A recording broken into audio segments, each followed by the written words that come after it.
how much we do that. So simulated pressure is creating the illusion of pressure with a 4-man rush. We're not selling the farm to get home. We got the ability to play multiple coverages. That's the idea behind it. So a couple similar pictures here.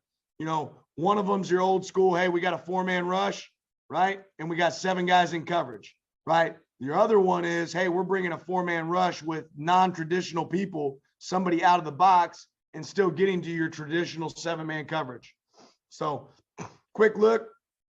Hey, right here, you know, we're running a coverage, coverage here, right? Where we're rushing 4 and we're playing 2-man in the back end.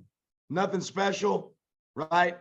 This is the SEC championship game. You know, we don't do a great job of finishing on the quarterback.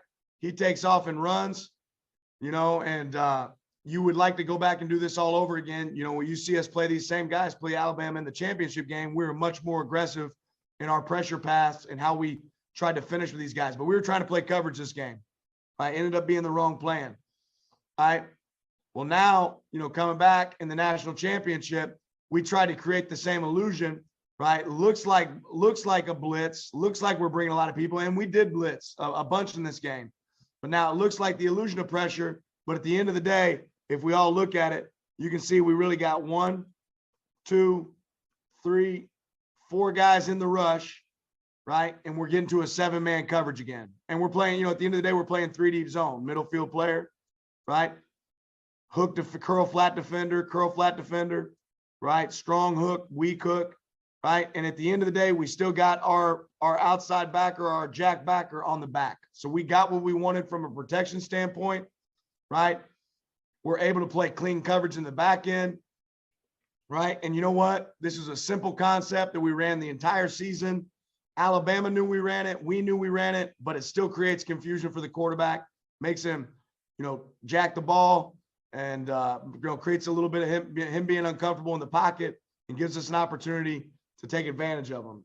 One thing we spend a lot of time talking about when we run these pressures, we talk about population. Where are we making the offense or defensive line slide? Obviously in this one, we're trying to give an illusion of pressure over here to the right because we know we're actually coming, from the left. So that's the hope, is that we create that illusion of pressure. And then obviously we got to do a good job winning in our pressure. Why simulated pressures? Hey, sometimes they work, sometimes they don't. The biggest thing I would say is, hey, they're low risk, high reward, right? Hey, if we don't get home with the pressure, we still got a good coverage. A lot of times we're still going to have a middle field safety or somebody that can impact. So right here, we still have a middle field safety. We're playing a version of man here. We're actually, one of the biggest things about pressuring is you leave guys undressed. These guys are running unders right now. If we're pressuring, there's vacated zones in pressure. When we run simulated pressure, you get guys popping out all over the place, to cloudy the windows of the quarterback. And you can see that right here. So here again, we're running a internal pressure. We're controlling the back with our defensive ends. We're popping out a low hole player with a defensive end, right? And being able to finish.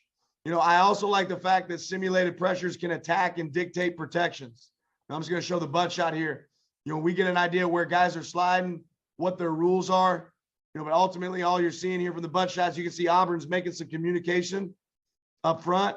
And ultimately, we're still getting a free runner, right? Condensing a pocket. We can dictate protections by the way we line up, right? So ultimately, I think everybody understands the idea for this behind us, why we do what we do. But I think as long as you're multiple in how you do it, you can create a lot of variety. I like the fact that we can utilize a lot of different players. We can blitz corners, we can blitz stars, we can blitz safeties, we can blitz linebackers. And then it really makes I want to make the offensive line coach work. Each week, to me, the offensive line coach, shouldn't have to be able to use his normal protection rules. We want to make him come up